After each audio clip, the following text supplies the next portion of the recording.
Pleasant Grove, Utah, is the kind of town people describe as quiet and safe. Neighbors wave as they pass. Children ride their bikes along peaceful streets. Nothing about it suggests that something unimaginable could be hiding in plain sight. But inside one modest home, inside a small garage, inside ordinary cardboard boxes, investigators uncovered something almost impossible to comprehend. The remains of newborn babies. Not one, not two, but 7 infants, hidden away for years, unnoticed by neighbors, family members, and even a husband who lived under the same roof. This was not a crime driven by sudden rage. It wasn't a single moment of panic or desperation. It was a secret repeated over and over again for more than a decade. This is the story of Megan Huntsman, and the verdict that forced an entire nation to confront a haunting question. How could something this horrific remain invisible for so long? Pleasant Grove is the kind of place where very little ever seems to happen. Tree-lined streets, simple homes, families who mostly keep to themselves. Megan Huntsman lived in one of those homes. To the people around her, she didn't stand out. Sometimes she wore loose clothing, other times tighter outfits. She appeared slim, ordinary. Nothing about her suggested repeated pregnancies, not to neighbors, not to friends, and perhaps most shocking of all, not even to her husband. What people did notice was Megan's struggle with drugs. Her methamphetamine addiction wasn't a secret.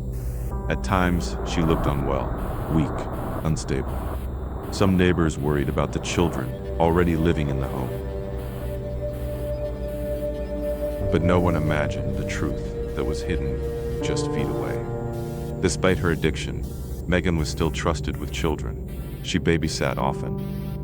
She looked after toddlers and school-age kids. One neighbor even allowed Megan to care for her grandson for years. She loved kids, people would later say. And that belief made what came next almost impossible to understand. In 2014, Megan's husband, Darren West, returned to the house they once shared. He had just been released from prison after serving nearly 9 years. Megan no longer lived there. Their marriage had fallen apart following an affair. As Darren began cleaning out the garage, he noticed a small cardboard box. It was sealed with tape. When he opened it, he immediately knew something was wrong. Inside was the body of an infant. Shocked and struggling to process what he was seeing, Darren contacted police right away. What investigators discovered next turned one horrifying moment into a case that would shock the entire country. 6 more sets of infant remains were found, below. Each one carefully wrapped in towels or shirts, each placed inside its own box, all hidden inside the garage. 7 babies in total. In an instant, a house that once seemed completely ordinary became the center of a national investigation. As police worked to piece together the timeline, the full scope of the case slowly came into focus. The infants had died over a 10-year period, between 1996 and 2006. All were full-term babies. 6 were killed shortly after birth. 1 was stillborn. Megan Huntsman had given birth in secret, alone, again and again. Even more disturbing was what investigators learned next.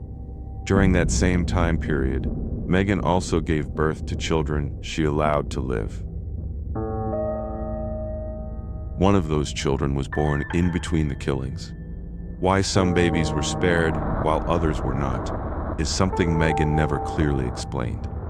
When questioned, she seemed unsure about how many pregnancies she had actually had. At one point, she told investigators there could be as many as 9 bodies. For more than a decade, the remains stayed hidden, while everyday life continued above them. Birthday celebrations, family meals, normal routines. All while the truth remained buried, unnoticed, and unspoken. When Megan Huntsman was finally questioned by police, she did not deny what she had done. Her explanation was unsettling in its simplicity.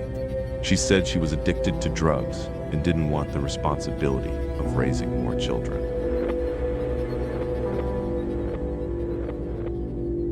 She acknowledged that she knew about Utah's safe haven law, a law that allows parents to safely surrender newborns with no legal consequences. But she never used it.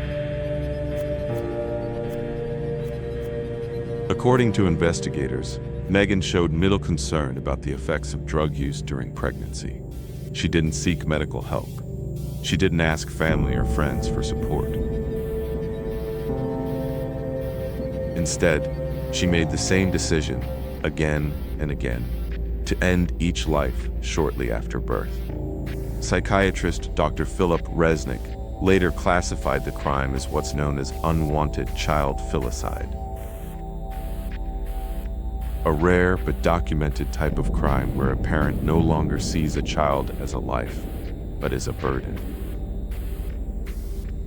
At first, Darren West denied being the father of the infants.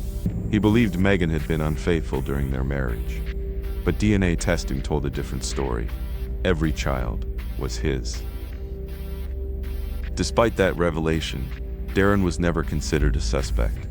Investigators found no evidence that he knew about the pregnancies or the deaths.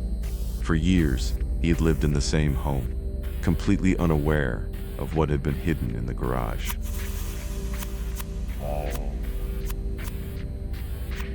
The truth shattered any remaining belief that this secret could have been discovered easily.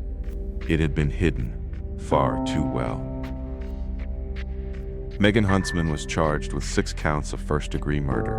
Her bail was set at $6 million, $1 million for each child who lost their life.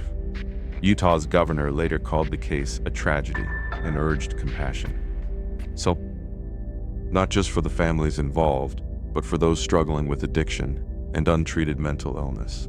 The case also renewed national attention on safe haven laws designed specifically to prevent tragedies like this. 7-5 no. Laws that, in this case, went unused. Megan Huntsman's story is not just about one woman. It's about secrecy, addiction, and warning signs that went unnoticed for years. It's a reminder that unimaginable crimes don't always announce themselves. Sometimes they exist quietly, hidden behind ordinary doors in ordinary neighborhoods. And it leaves us with a question no verdict can fully answer. Was this solely the failure of one individual, or a failure of the systems meant to step in before it was too late? Let us know your thoughts in the comments. And for more carefully researched stories that go beyond the headlines, subscribe to Hidden Verdict. Because behind every verdict,